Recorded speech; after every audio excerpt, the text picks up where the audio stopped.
प्रणाम दोस्तों। निरंजन और सनातन राहें चैनल में आपका तहे दिल से स्वागत है। आइए आज हम गणपति अथर्वशीर्ष का अर्थ समझ लेते हैं। जैसे कि हम गणपति अथर्वशीर्ष सहज सरल हिंदी में ही पढ़ रहे हैं, तो चलिए। हे श्री गणेश, हम अपने कानों से अच्छा सुन सकें, आँखों से अच्छी तरह देख सकें। आपकी कृपा से हमें स्वस्थ अंगों और शरीर से जो भी जीवन मिला है उसे ईश्वर की स्तुति में व्यतीत करें। अत्यधिक कीर्ति वाले ऐश्वर्यशाली इंद्र हमारा कल्याण करें। सर्वज्ञ और सबके पोषण करता सूर्य हमारा कल्याण करे। विपत्तियों का नाश करने वाला गरुड़ हमारा कल्याण करे। वेदवाणी के अधिपति बृहस्पति हमें मोक्ष प्रदान करे। हर जगह शांति शांति शांति हो। ओंकार स्वरूप भगवान गणेश को मेरा प्रणाम। आप साक्षात भगवान का रूप हैं। आप ही सृष्टि के रचयिता हैं। आप ही सृष्टि के पालन करता हैं। आप ही सृष्टि के संहारक भी हैं। सचमुच आप ही संपूर्ण ब्रह्म तत्व हैं। आप ही प्रत्यक्ष अविनाशी आत्मस्वरूप हैं। मैं ठीक ही बोलता हूँ, मैं सच ही बोलता हूँ। आप मेरी रक्षा करें। उन लोगों की रक्षा करें जो आपकी महिमा सुनाते हैं। उन लोगों की रक्षा करें जो उसे सुनते हैं। उन लोगों की रक्षा करें जो आपका ज्ञान देते हैं। उन लोगों की रक्षा करें जो उसे प्राप्त करते हैं। वेदों में पारंगत गुरुओं और उनके शिष्यों की रक्षा करें। आप मेरी पीछे से यानी कि पश्चिम दिशा से रक्षा करें। आप मेरी सामने से यानी कि पूर्व से मेरी रक्षा करें। उत्तर से मेरी रक्षा करें। दक्षिण से मेरी रक्षा करें। ऊपर से यानी कि आकाश से मेरी रक्षा करें। नीचे से यानी कि अथाह से मेरी रक्षा करें। सब ओर से और सर्वत्र मेरी रक्षा करें। आप वेदादि वांग्मय स्वरूप हैं। आप चैतन्य स्वरूप हैं।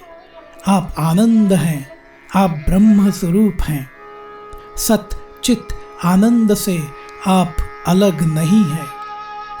आप साक्षात ब्रह्म स्वरूप हैं। आप ज्ञानी एवं विज्ञानी हैं।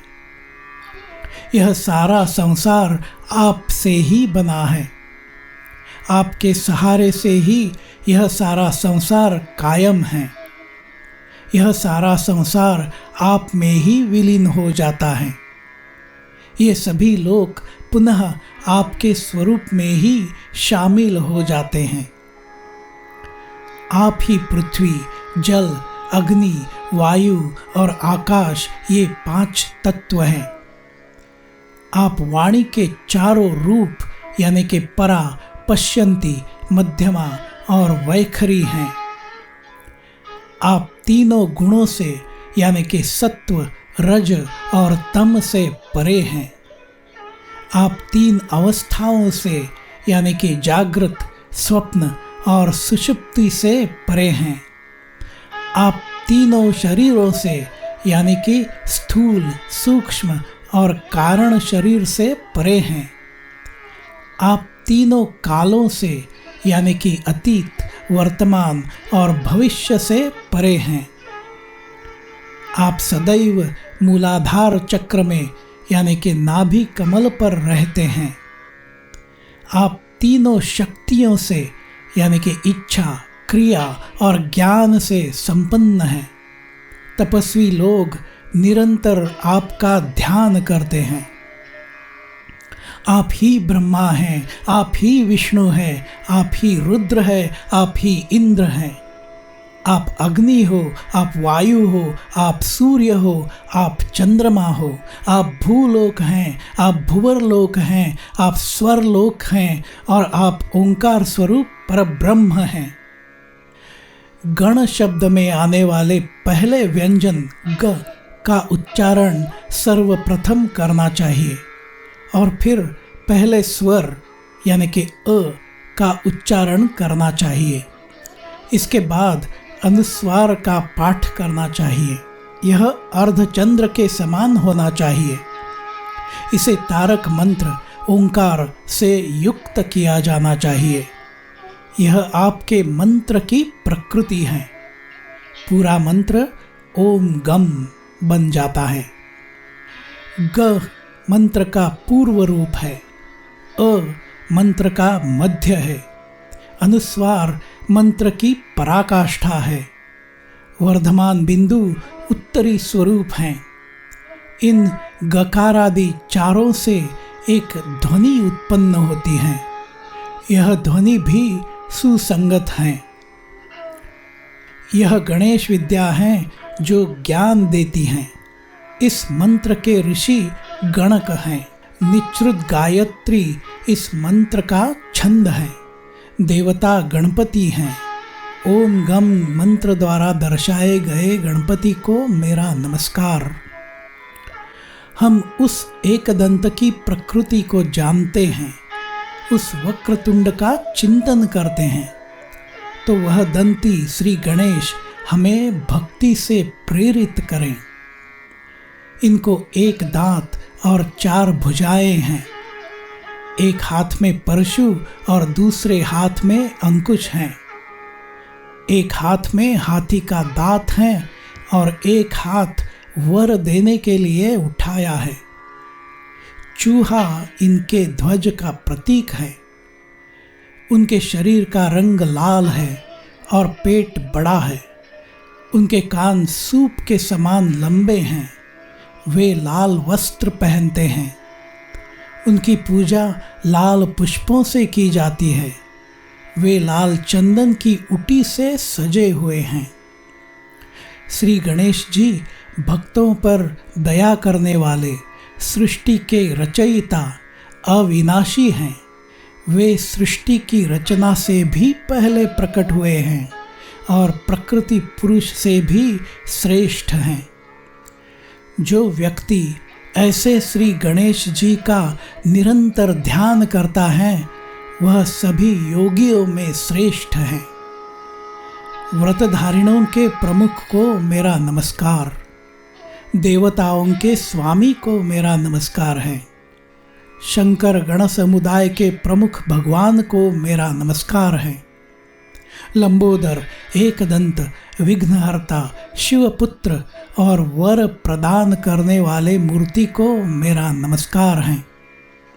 जो इस अथर्व शीर्ष का अध्ययन करता है वह ब्रह्म स्वरूप बन जाता है।